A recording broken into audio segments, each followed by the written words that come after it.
Well, our next speaker this morning is Christina Lamb. Christina is one of Britain's leading foreign correspondents and a best-selling author. She's reported from most of the world's hotspots, starting with Afghanistan after an unexpected wedding invitation led her to Karachi in 1987 when she was just 21.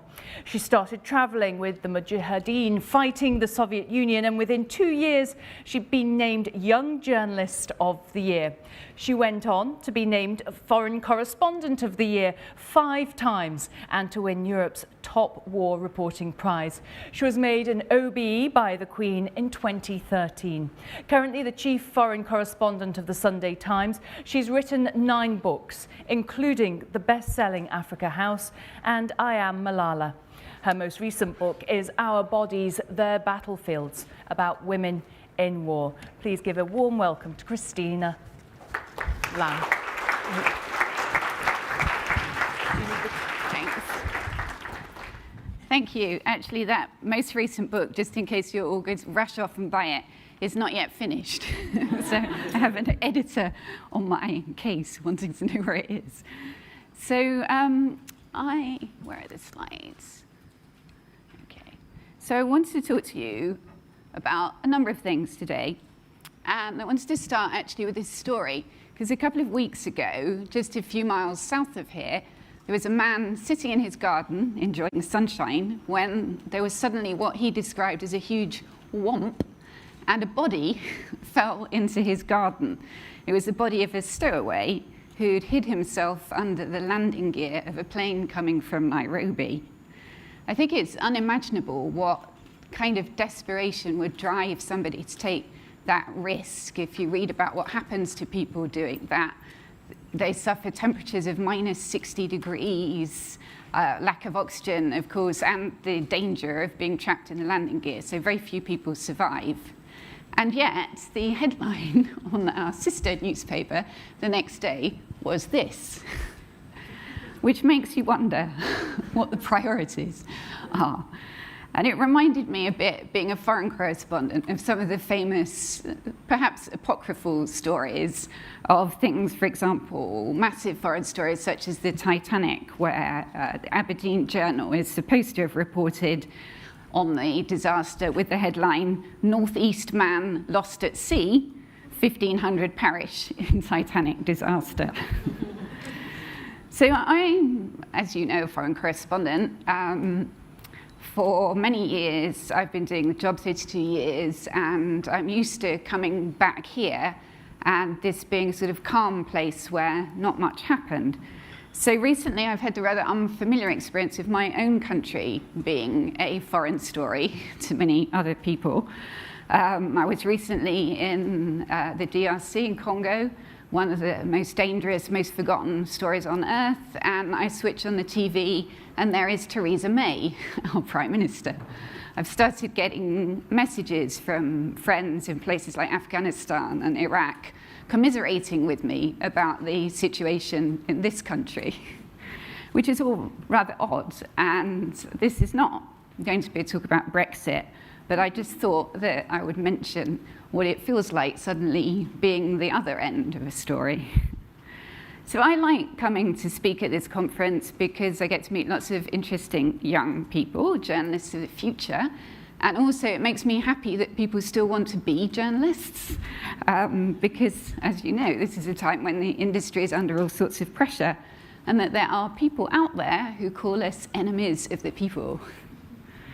I also like coming because it makes me think about what we do and why, and what makes a good foreign correspondent, and whether we actually need them in days where literally anybody with a phone can be a journalist.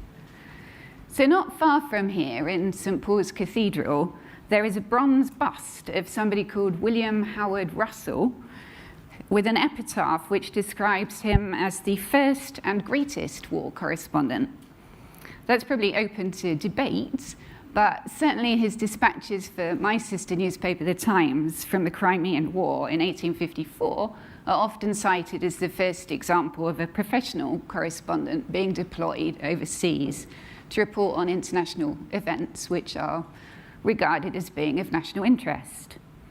Once upon a time, it was even regarded as prestigious to have your own correspondent on the ground and to beat the competitors. There's a funny story from William Randolph Hearst in 1896, sending a reporter to Cuba to report the tensions with the USA, and the reporter got there and cabled back there would be no war and he wants to return. And Hearst responded, "Please remain. You furnish the pictures, I'll furnish the war." Probably the heyday of war correspondence was the 1930s and 40s, the Spanish Civil War, the Second World War, people like Hemingway and Martha Gellhorn. But we've also had a pretty good run in my lifetime, the last 30 years, with the fall of the Berlin Wall, 9/11, the wars in Iraq, Afghanistan, Libya, and Syria. I think often when people think about war correspondence, they think about William Booth in Evelyn Waugh's famous book, Scoop, which if you haven't read, I highly recommend. That obviously is about a male war correspondent, but the advent of female war correspondence is not the only way the job has changed. I certainly don't travel as Booth did, with humidors and hampers and astrolabes and a trunk lined with zinc to keep ants at bay. No, these days it's very much kind of cereal bars and a flak jacket with the word press on it, which British soldiers think is very funny to come and press. I have to tell you, that loses its charm after a while. Some of you here might be under the mistaken impression that it's a glamorous life being a foreign correspondent. So I'd like to tell you a story and take you back to November 2017, when Zimbabwe's longtime dictator, Robert Mugabe, had been arrested, and there were tanks surrounding Parliament and the TV station, and a general had appeared on the state channel in uniform announcing, "This is not a military coup." A coup, a good old-fashioned coup. We don't get many of those these days. Everybody was excited in Fleet Street, or what remains of Fleet Street, so we all got phone calls from our editors telling us to get on a plane, get out there. Well, you can't fly directly to Zimbabwe from here, you have to go via South Africa. So I was on this flight, it was full of all my competitors, if you like, the Mail, the Guardian, Times, the BBC, Channel 4. So we're all talking about this story. Now, Zimbabwe is one of the countries that I've gone to a lot, and for a long while we were banned as journalists, so we were going undercover. Some of the others had never been there. So when we got to Johannesburg, we all got messages from our editors telling us that the Times correspondent, who was based in South Africa, so had a time advantage over the rest of us, had arrived in Harare and not been allowed in and been sent back. So everybody was a bit worried, what were we going to do? So they said to me, "You've been a lot, what do you do?" So I showed them my Lonely Planet travel guide to Zimbabwe, my fake travel itinerary, which I think had me ready to go and have a nice holiday at Lake Kariba. And I also showed them my funny straw hat. I then went and had a coffee, and then went to the gate to get the connection, get on the bus to the connection from Joburg to Harare. When I got on that bus over to the plane, I could see all my colleagues, and every single one of them was wearing a funny straw hat. This is the Mail and Independent. So how did sneaking into places in silly headgear become my life? I actually never set out to be a war correspondent or even a foreign correspondent. It all happened really as the result of a wedding invitation. And when I was growing up, I loved writing. I really wanted to be a novelist. I'd never met a journalist. My parents read the Daily Mail, mostly for my dad to do the racing. And so journalism wasn't something I'd ever really thought about. But I was lucky enough to go to Oxford. And one day there, a friend told me that he was going to a free cheese and wine party. When I was a student, free cheese and wine, not much to think about.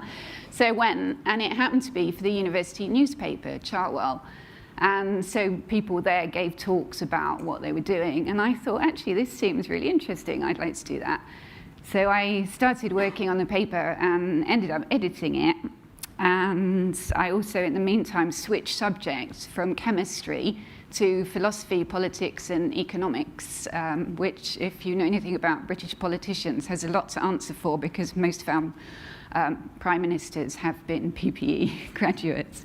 But it's famously known for something where you don't need to do quite as much work. My mother was horrified because she could imagine what you could do with a chemistry degree. You could work at a pharmacy. It was all sorts of things she could relate to. PPE was something she was slightly baffled by, particularly when she saw my exam papers, and there was questions like, can sheep have religious beliefs? I think it was probably quite useful training for journalism because it did teach you to be able to write about just about anything with little knowledge. So I left with no job. I think I told my mother that something like life is about the journey, not the destination. And I worked in the summer on the Financial Times as an intern for a couple of weeks. That kept getting extended because people were on holiday, so it was a great kind of introduction. And in those days, newspapers had big staffs, and I was very taken with seeing the foreign correspondents coming back and seeing them with their they're all male, of course, satchels full of foreign newspapers and speaking in foreign languages, and it all seemed very exotic. So one day, the foreign editor sent me to a lunch that he couldn't go to very last minute. So they were expecting the foreign editor and they got the intern. And it was a lunch of South Asian politicians. And I sat next to somebody who was the Secretary General of the Pakistan People's Party, which was opposition party led by Benazir Bhutto. And he asked me if I'd like to interview her. Of course, I said yes. So, and then at that time she was living in London in exile because Pakistan was under military regime. So I went to interview her, and the day that I interviewed her was the day that she announced her engagement to Asif Ali Zardari. So it was actually very timely, and her flat was absolutely full of bouquets of flowers, and we got on very well. She couldn't be written about at the time in Pakistani newspapers, so she really relied on foreign media, and she was very good at charming them, particularly male correspondents, I think. Anyway, I then got a job as a trainee at a place called Central News in Birmingham, local TV station.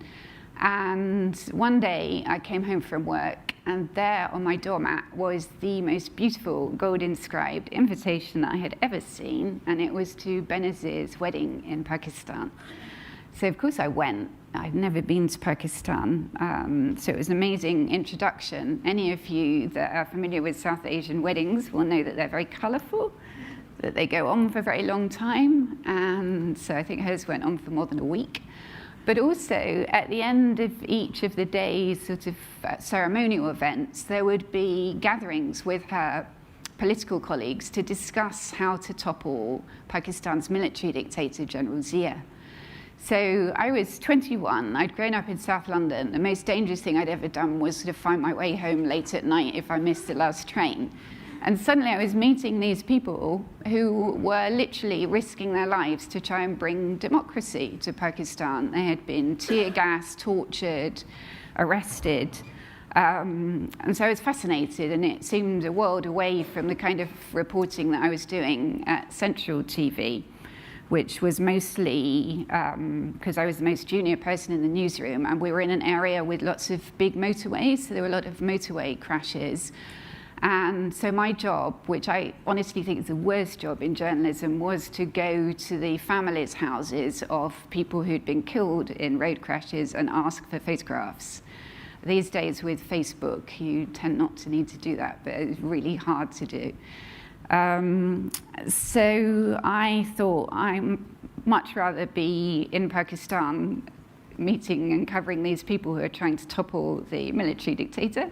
So I gave him my notice, and I went to talk to foreign editors of newspapers about freelancing for them.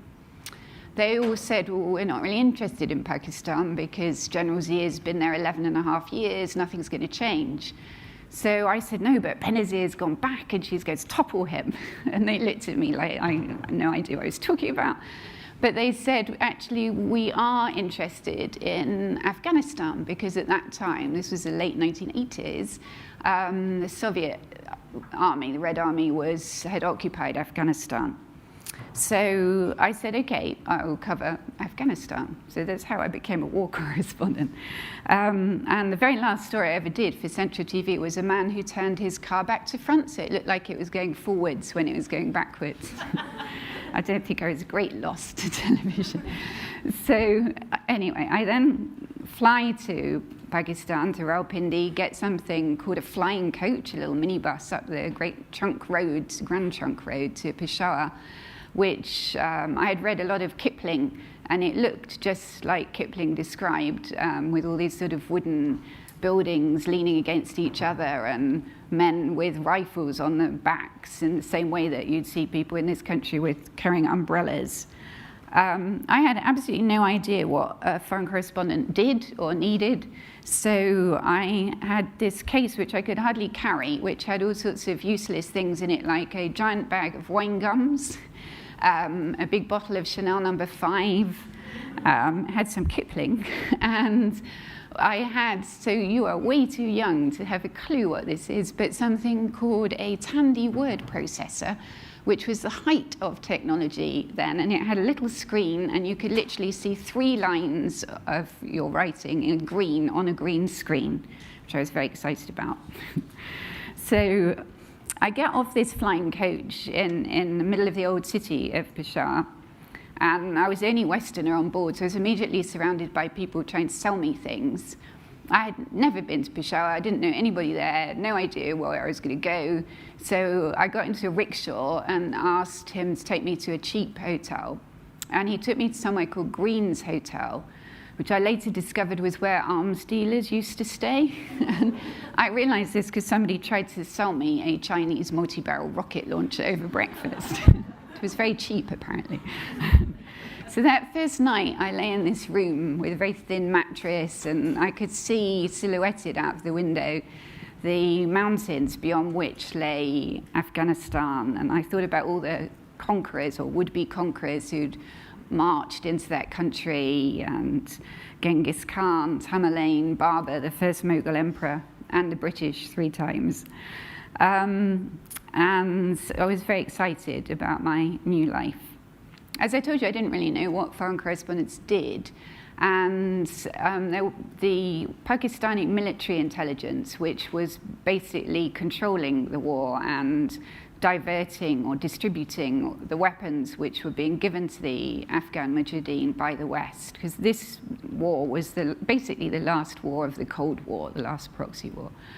And so the West was supporting the Mujahideen, and so the Americans, British, French, others were giving lots of money and weapons to the Mujahideen through Pakistan's military intelligence, ISI. And they, following the old British divide and rule principle, had created 7 different groups of fighters, and they would really kind of play them off against each other. So I thought, well, first thing to do, I'll go and see all these different 7 groups, which actually most journalists didn't do, because most people found out which group was the most effective and went to see them. So because I went to see all 7, I ended up going to the smallest group, and its spokesperson was a gawky Afghan in a leather jacket called Hamid Karzai. Who told me that he loved Cadbury's chocolate and Tennyson poetry and Somerset Maugham stories, and he was a real Anglophile. And so we got on very well. And he told me, if you want to understand Afghanistan, you need to understand the tribes of southern Afghanistan. So come to my house for dinner and I'll introduce you to some of the tribesmen. So I did, and all of them just had the most amazing stories, mostly about killing people, which really got me off on the path of not being a novelist anymore, because I just thought, I can't make up stories like this, and I was fascinated by what they had to tell me. When I wasn't at his house meeting elders and hearing these stories, I went to a place called the American Club, which was where foreign journalists used to hang out, because it was the only place that you could get beer and Oreo cookie ice cream and burgers and various things. And I'll never forget walking into that American Club, because it was my first introduction to war correspondence, and there were these sort of grizzled-looking American correspondents who I suppose were the same age as I am now, but at the time I thought were incredibly old. And they sort of swiveled round and looked me up and down. And they, if I remember, I probably now remember this wrongly, but they seemed to have like blood-stained jackets with bullet holes and things.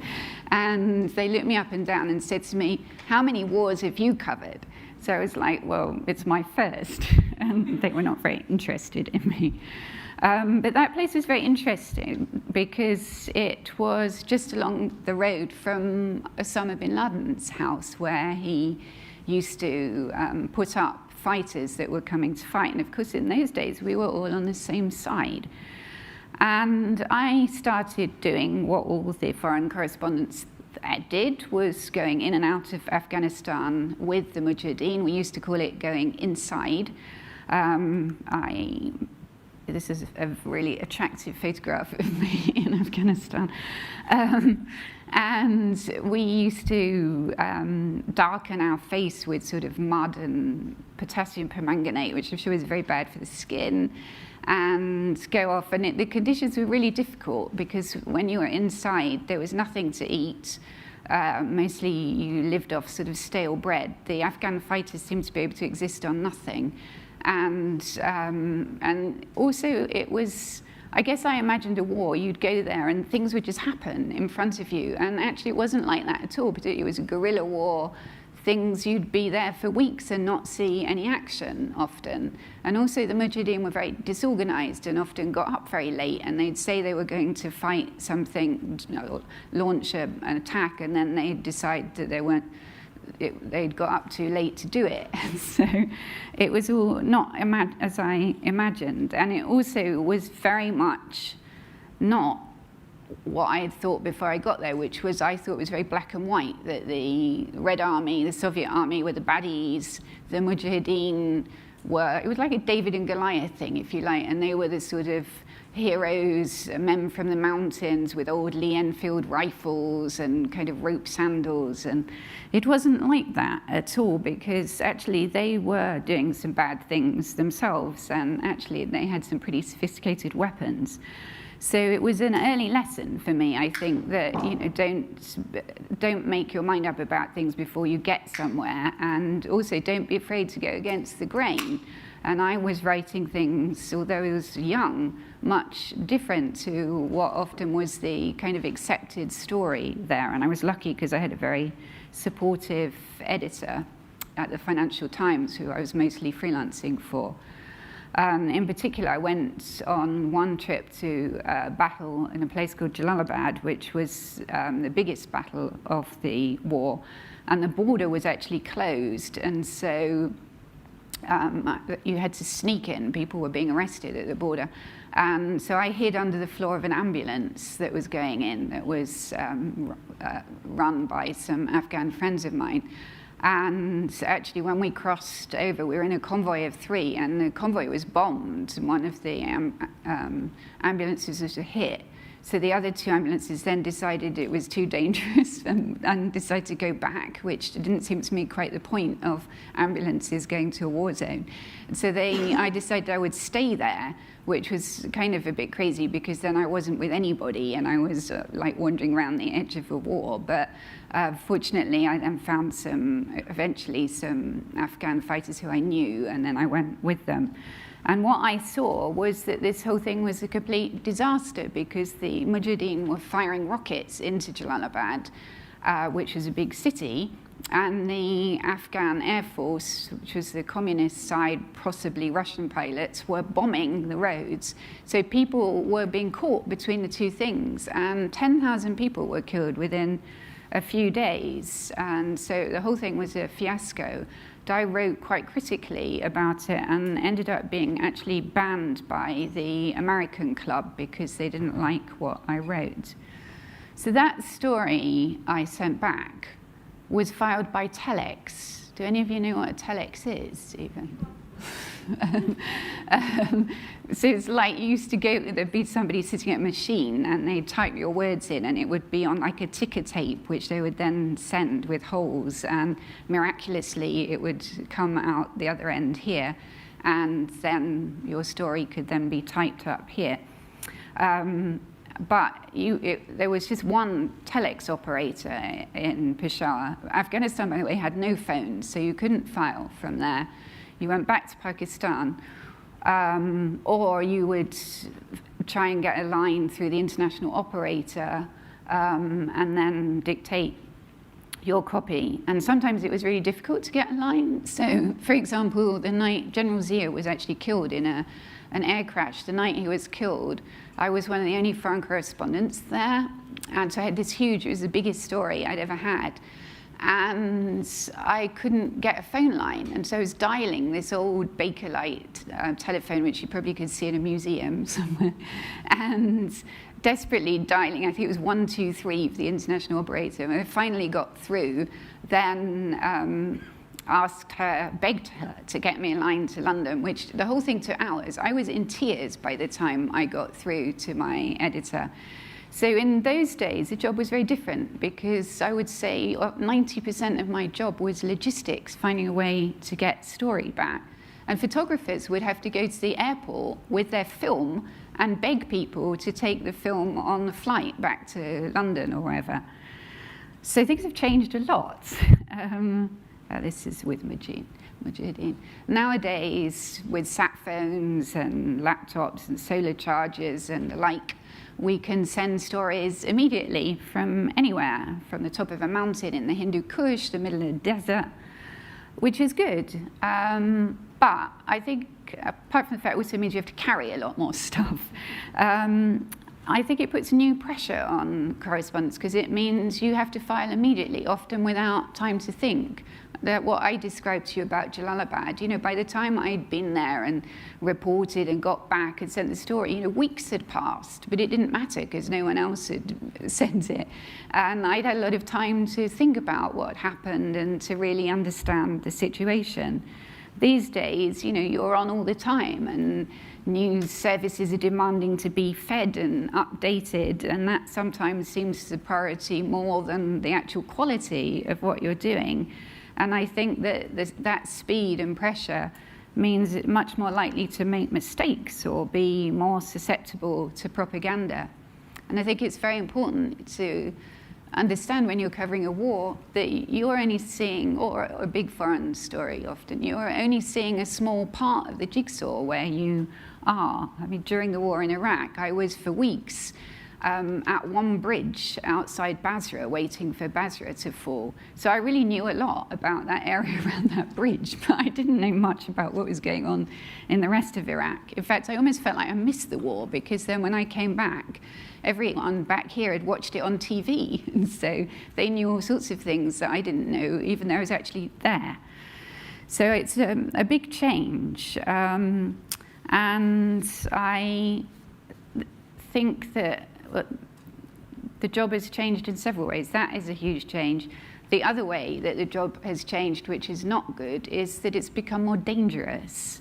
When I started out in the late 1980s, most of the colleagues that I lost in the field were in car accidents or plane crashes or through bad luck. We were not targets, which is what has happened since 9/11. In many ways, we are the front line. There are many terrorist groups who see more value capturing or killing a journalist than a soldier because they get more headlines.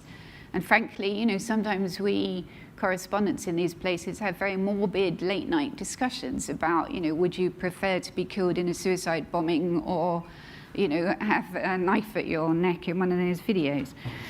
So that is not so good. And I have had a few narrow escapes. 10 years ago, I was on fact, almost 11 years ago now. I was on Benazir Bhutto's bus the night that it was bombed, and 150 people were killed.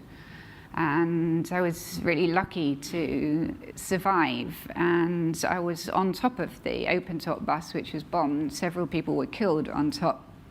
I was actually covered in blood. I didn't realize until somebody stopped me afterwards and thought I was injured. And it was blood from other people that had been killed. So I have to say that when that happened, I just had a series of things happen to me. I'd been ambushed by the Taliban. I'd been in a hotel that had been suicide bombed. I did think that, I think foreign correspondents tend to be quite suspicious, and I did think that superstitious, and suspicious.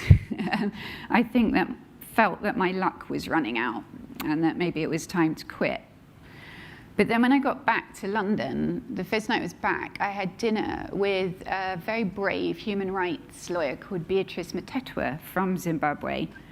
And as I mentioned earlier, we used to have to go to Zimbabwe undercover. We were banned. And so I said to her, I don't really see the point in coming anymore because we're taking risks. We're putting everybody we speak to at risk because actually at the end of the day, we fly away and they're still there. And actually it doesn't make any difference. The Mugabe is still there, and what's the point? And she said to me, if people like you don't report, what's the point of people like me doing what we're doing? So I thought, okay, she's right. The whole point is bearing witness to what people are doing. And it reminded me, actually, of that time my son was little, so he used to read Dr. Seuss. And so I liked this from the Lorax. Unless someone like you cares a whole awful lot, nothing is going to get better. It's not. It's not. The great Martha Gellhorn, who some of you may have read, if you haven't, I recommend her book, The Face of War, from 1959. She wrote in that, when I was young, I thought of journalism as a guiding light. I think I imagined public opinion as a solid force, something like a tornado, always ready to blow on the side of angels. But what if they don't? Over the last few years, I've come across stories of such brutality towards women that I honestly have found them hard to write. Thinking of things like the rape of Rohingya women and girls taken by Boko Haram in Nigeria, and also the Yazidis who were abducted by ISIS and sold as sex slaves, often for as little as the price of a cigarette packet. Oops, that's not what I meant to show. One of them, who was just 16, told me that the worst moment of her life when she was kept by an ISIS judge in captivity who raped her every night. The worst moment was when he brought back a 10-year-old and raped her in the room next door, and she heard the girl crying for her mother all night. Some of those stories are really hard to write.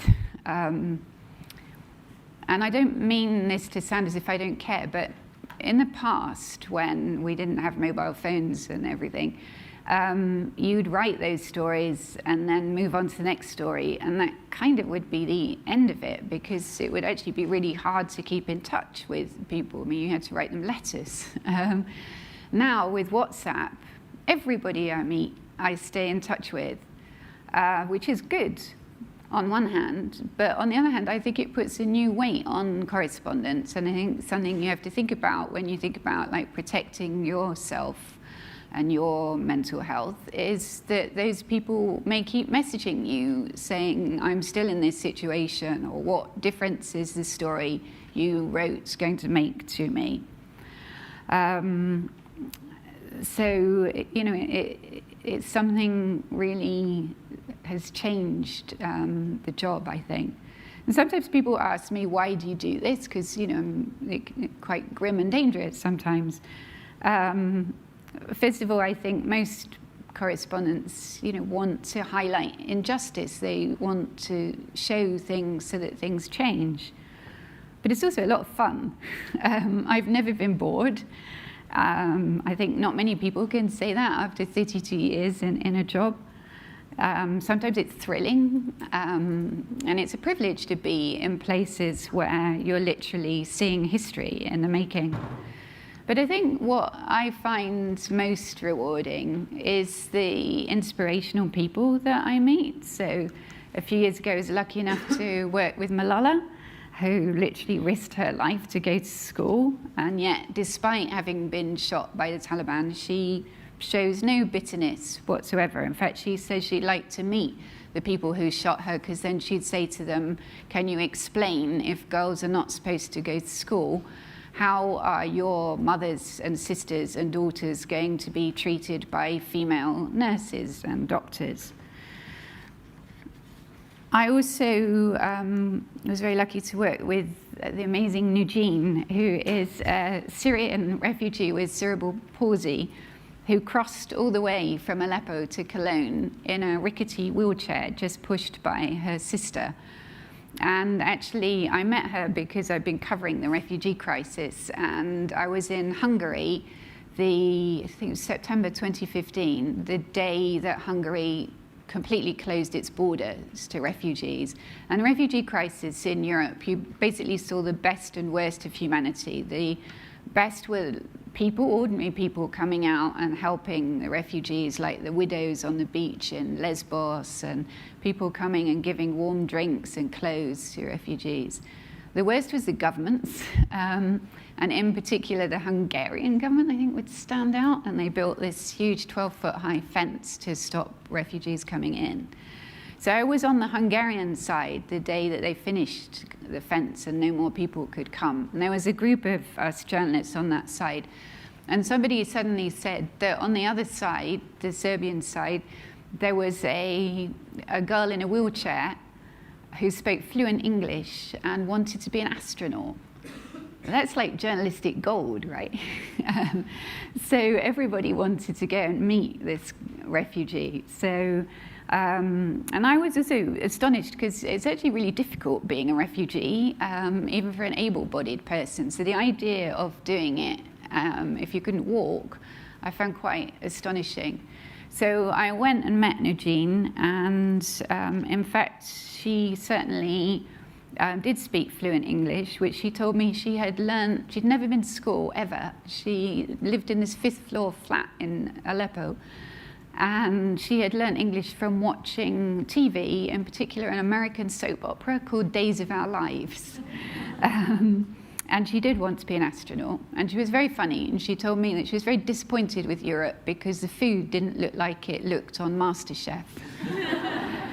So it's people like her that make you kind of want to do this job. So just to go back to my original question before I wrap up and we have some questions. What is the point of foreign correspondence? Social media these days mean that we're no longer the principal source of information from far-flung lands. People can literally watch revolutions live from their living room. So do organizations really need their own man or woman on the ground? Of course, I would say this because it's my job. But I believe very strongly that with so much information out there, you need your person on the ground more than ever. You need somebody that you can trust to cut through the noise and explain what really matters and what's going on. I think the best foreign reporting asks questions which people might not otherwise think about, and of course takes you there so you can sort of see and smell the place and feel it. These are really brave women in Kabul, the Afghan women cyclists,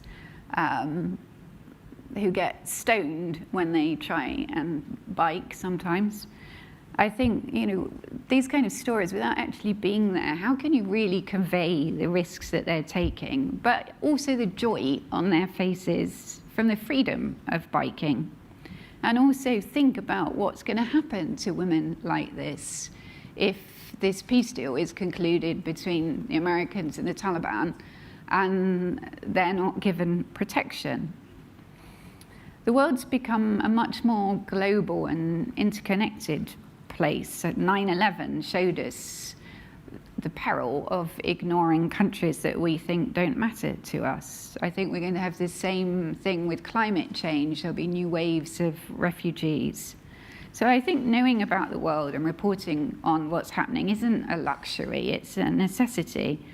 The problem is that all our media organizations are under very strong economic pressures now and cutting back, and foreign news is the most expensive part, so it's the area which is the first to go. And also, sadly, I think now that our bosses count the number of clicks on stories, unfortunately, stories about cats get more clicks than stories about Syrian refugees. My own paper, the Sunday Times, has cut back enormously. I worked for them because I believed very strongly we had the best foreign reporting in this country. We used to have 10 foreign pages, we now have 3. We used to have reporters everywhere, and we had 3 of us based in London going off to different places. Now it's just me, and we have only a handful of reporters. So, you know, if that's all you have, it's very difficult to report effectively, I think. I talked a little bit earlier about the danger, and I think it is something we need to think about. It was brought home to me very personally because my colleague Marie Colvin was killed in Syria 6 years ago in Homs. But some of you may have been here or heard about last week, our Foreign Office hosted a global media freedom conference just down the road from here, actually weirdly in a nightclub. My son said to me, "You can't possibly be going to a media conference in Printworks, it's a nightclub," but anyway, it was. And we talked about the fact that last year was the deadliest year that there has been for journalists. Figures seem to vary depending on which organisation you look at, but around 99 journalists were killed last year.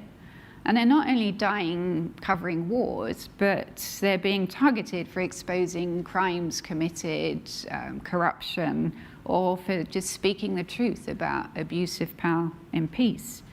And it's not just happening in dictatorships or military regimes. It's happening in places like India and Brazil, 2 of the world's largest democracies, which have some of the highest murder rates for journalists. And the vast majority of these murders have gone unpunished. Last year, when the Washington Post columnist Jamal Khashoggi was tortured to death and dismembered by Saudi Arabian officials in Istanbul, world leaders have responded with little more than a collective shrug. And it's not just killing. Journalists are being jailed in record numbers, particularly in countries like Turkey, China, Egypt, Saudi Arabia, and Iran. So we're seeing a decline in media freedom, which I think is very worrying. Freedom House says this last year was the 13th year of decline. And journalism has a vital role to play in society, as you know. And I think that it's brought home to us, even in countries like this, we can't take free press for granted, we can't take democracy for granted. In America, some of the big papers like the New York Times and Washington Post, I think, have really responded to that challenge. But I think we all need to step up our game. I think that foreign correspondents, like all journalists, play a vital role in society. Joseph Pulitzer described the journalist as the lookout on the bridge of the ship of state who peers through fog and storm to give warning of dangers ahead. Christian Amanpour recently said our job is to report the truth. It is not to be neutral, it's to be truthful. The problem with that, the challenge these days, is that people seem to have different versions of truth. Some people don't accept facts. Donald Trump and his inauguration come to mind. So when you have the leader of the free world lying and accusing journalists of being enemy of the state, it makes things very difficult. And I don't think the answer is to give up. And I certainly don't think we should stop being shocked, which worries me, that people now just, take what Trump says as just another thing he's saying. But I think the onus in us is to do better and better. And I just want to end, this is not a foreign story, but my paper ran Sunday before last, a very moving story in our magazine about a grim housing estate in London called Broadwater, where the children were dreading the start of the summer holidays because they had nothing to do, no money to go out. And next to the story, we ran a box saying that if people could help, just £250 would pay for these children to go on a swimming trip, or a bit more would pay for a trip to the sea. By breakfast time on Sunday morning, 10,000 people, £10,000 had been pledged. By the end of the weekend, £300,000 had been pledged by readers, which is astonishing. But I think it is a very good sign for us because it shows people do care about things. And I think it shows that the power of a story will never go away and can make a difference. Thank you.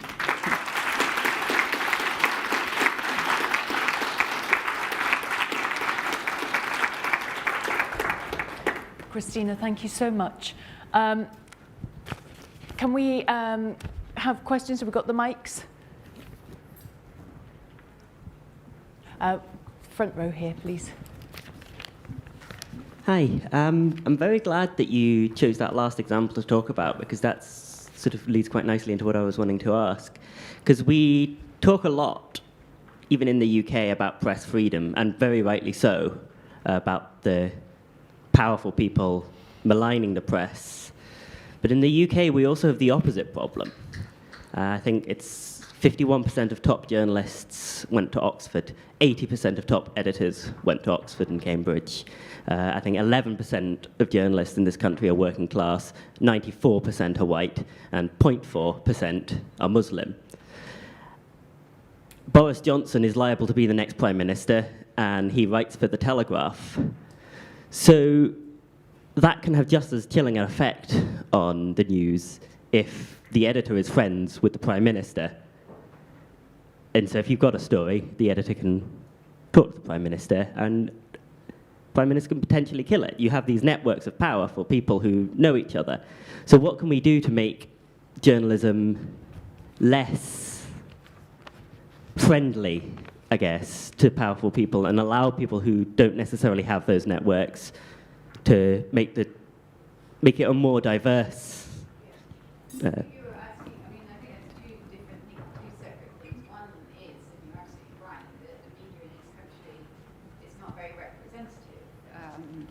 And I went to Oxford. On the other hand, I grew up on a council estate. So, but yeah, the majority of people are from the same kind of backgrounds. It is very white. It's very London southeast also. And I have to say, this is not a good story for my paper, but after, and this is being live streamed, isn't it? Go for it. After 9/11, and I was writing a lot about what was happening in the Islamic world, I came back and I said, it seems to me we don't have a clue what's happening. We have a very big Muslim population in this country, and we don't have a clue anything about it. So I talked to the news editor. We didn't, at that point, we were an entirely white newsroom. So sometime afterwards, I came back and he said, oh, you'll be very pleased to know that I've hired a Muslim reporter. And then he told me the name. And I said, that's a Hindu name. and it wasn't a Muslim at all. So, yes, it is a big problem. I think all I could say is people are now aware of it. I mean, you know, first of all, women have been also very underrepresented in, particularly in newspapers. TV is much better in both these senses, but so I've never had a female editor in all the years. I've never had a female foreign editor, never had a female head of news at my paper.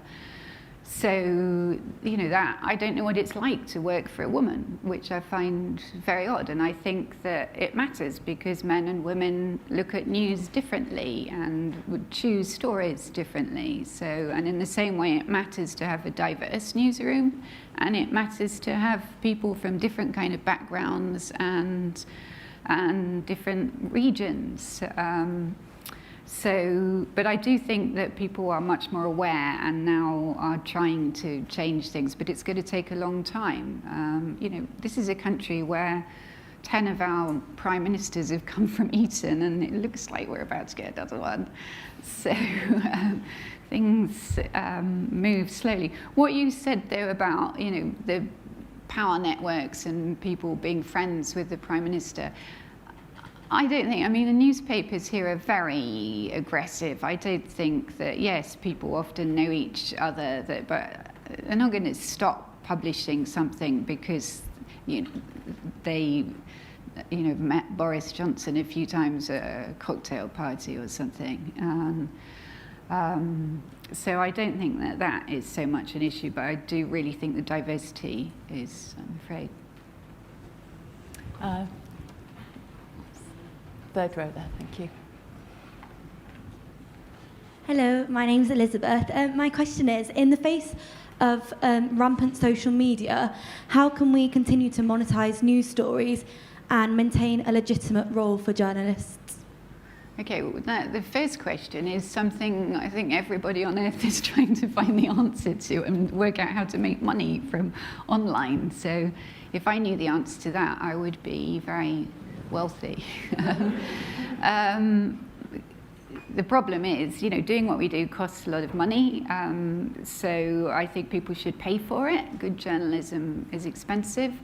And I think that just as people are used to paying for music and other things, they should also pay for good journalism. The problem is that doesn't work if some people are doing it for free. And so, we have, my paper has a paywall, and I think that is the only way to go long term. I find it personally quite frustrating because it means that our stuff people don't get access to, and every week people are emailing me saying, I want to read this story and I can't. That means that you reach far fewer people and have less influence. But hopefully, eventually, that will be the model for everybody. We have a problem here because the BBC, which is state-funded, has extremely good online site and news, and that's completely free. So people can access that. So why would they pay to read something else? Which is why I think, we have to step up our game and do things better and make people feel that they're missing something if they don't read us. I have to say, a few years ago, it was all doom and gloom, and everybody thought it was going to be the end of newspapers, and that hasn't happened. Sunday Times still sells almost 1 million copies, actual hard copies, and it does seem like magazines in this country doing well too, that people want things that give them a slightly longer, more considered read. So I'm more optimistic than I was, but honestly, I do think people have to pay, and it makes me very angry when you see some of these people like Huffington Post trying to use things for nothing and not,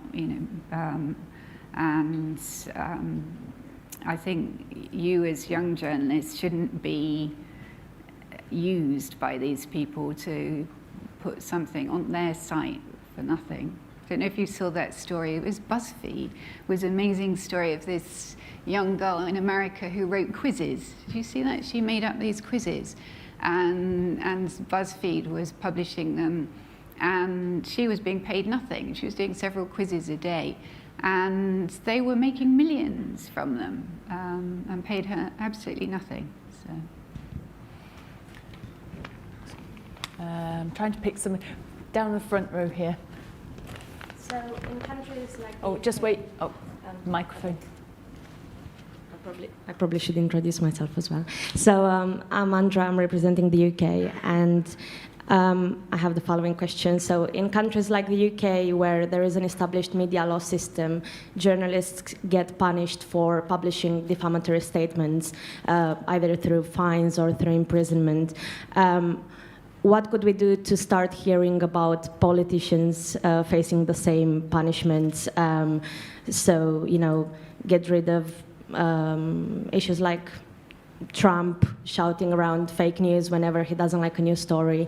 Do you think it's feasible to perhaps create a separate platform for every media news company where especially trained journalists would debunk defamatory statements, and maybe this would also create more job opportunities and more would get more media out there and more truth? I don't know. Well, some people are doing that. So, for example, New York Times and Washington Post do the fact-checking of things that he says. It's when I remember a friend on the New York Times editorial board a few years ago, not long after Trump had taken office, 2 years ago maybe, saying to me how they agonized about accusing Trump of lying. The idea that you would actually write in the New York Times that the president had lied.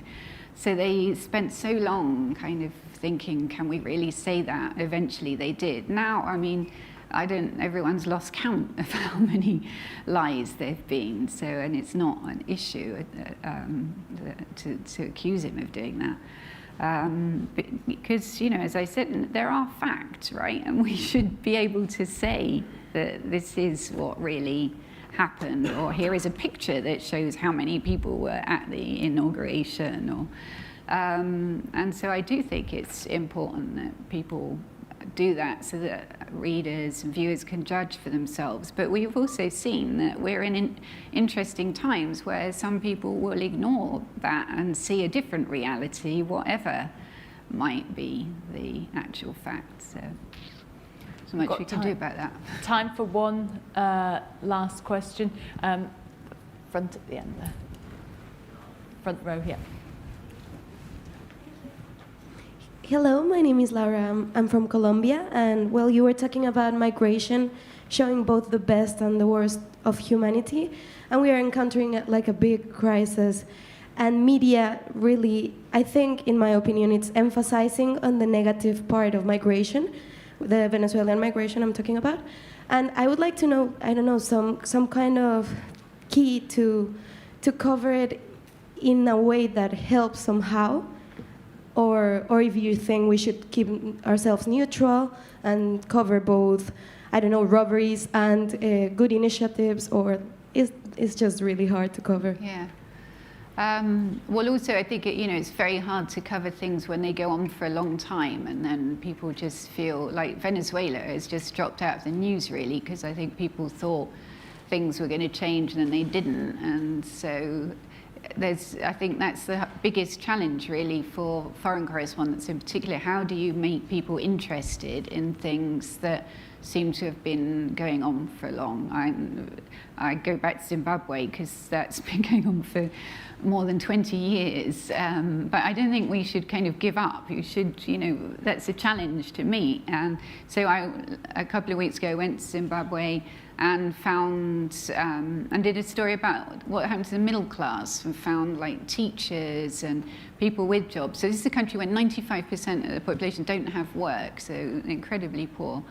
But, 5% still in jobs. So you'd think, well, they at least have a better life. But in fact, the teachers were collecting firewood in Harare and cooking on the firewood outside their house because there was no electricity. And a manager of a restaurant was talking about, how she earns less than her transport costs. And so there was still a way to kind of look at it slightly differently.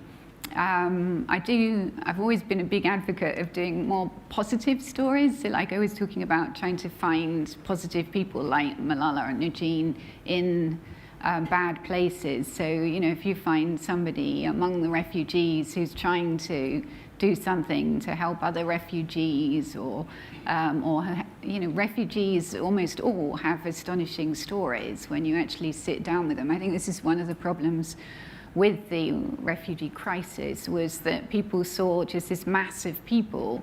But actually, if you ever met any of them and sat down and listened to what they'd been through, I don't think anybody would have denied them asylum, But it's that whole thing of the individual finding the story to tell something through, finding that narrative.